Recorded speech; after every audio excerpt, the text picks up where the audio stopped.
So envy can have like good side effects. Okay. Like if I see someone with lots of stuff I want, Okay. I could look at them and realize that if I work very hard, Mm-hmm. I could have those things also. Okay. But you kind of said earlier that that's not envy. Right. That's jealousy.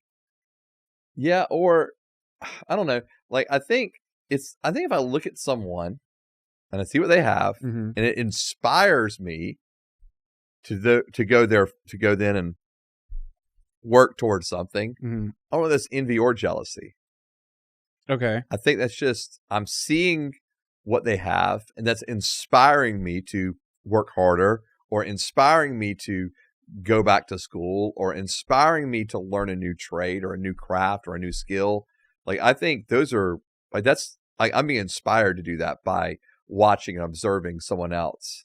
So I don't know if that's necessarily jealousy or envy. What is it? Is it a sin? No, I don't think so. Okay. Like, I don't think it's a sin to sit back and go, man, that's incredible what they have, or incredible what they've done. I want to do that. Like, okay, so for example, I being really structured and organized is not one of my natural bents. Yeah, I know.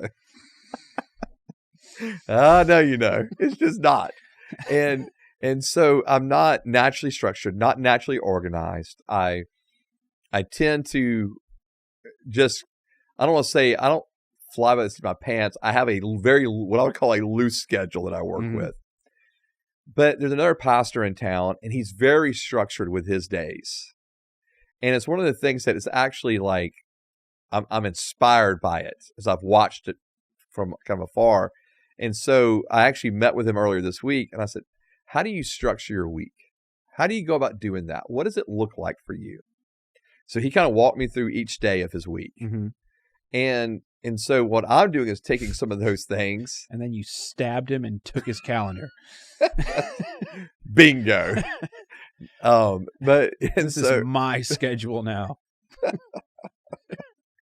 But I took that. Honey, I'm home. Roger? No. I'm Joe.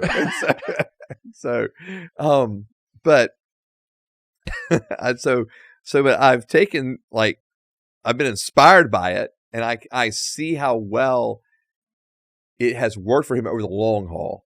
And I'm going, okay, I need to do that.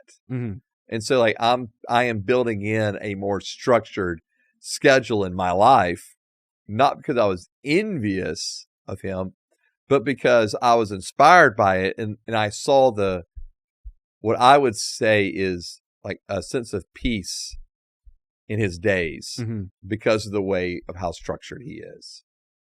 So. Okay, so what's the is there a difference between wanting actual stuff versus things I can't have when it comes to envy? Like, what do you mean? Like, I can't have your confidence. Okay. You know what I mean? Yeah. Like, I could want to be more confident myself, but I can't have your confidence. Okay. I could have your car. I could kill you and take your car. You could, but I can't kill you and take your confidence. Sure. So is there a difference? Okay. Yeah, I see what you're saying. In that. Like if I want your confidence, does that just mean I want to kill you? Am I envious, or do I just want to murder someone? You know what I mean? Yeah, I see what you're saying. Okay, so using confidence as an example, I think if I'm looking at someone and I'm admiring their confidence, but maybe it's more than just admiring their confidence. Maybe there is a jealousy factor in that of, I really wish I had that too. Because I could only be jealous of it. I couldn't be envious of it because I couldn't take it from you unless I killed you. Right. Or which isn't me getting it. Or you could be envious in the sense of, man, I hope they fall flat on their face at some point. And so, like, you almost like you're wishing something bad would happen to them, so their confidence level would be taken. Oh. Like, I hope something pushes their confidence down a little Correct. bit. Okay. Yeah. Like then a failure at work or, Right. something like that. Yeah. Yeah. Okay. Yeah. And so I think that's where you could be envious of something like that. I like this one. It has a pretty clear defined line. Yeah, it does. Yeah. It does. That's very true. It's not as Thank God. It's not as nebulous No. as some of the others. Right. Lust had a pretty good line. Mm-hmm. So I think sloth was probably the most. No, it didn't. I think sloth was the most difficult one. Yes. Yeah. Because everyone's line is different.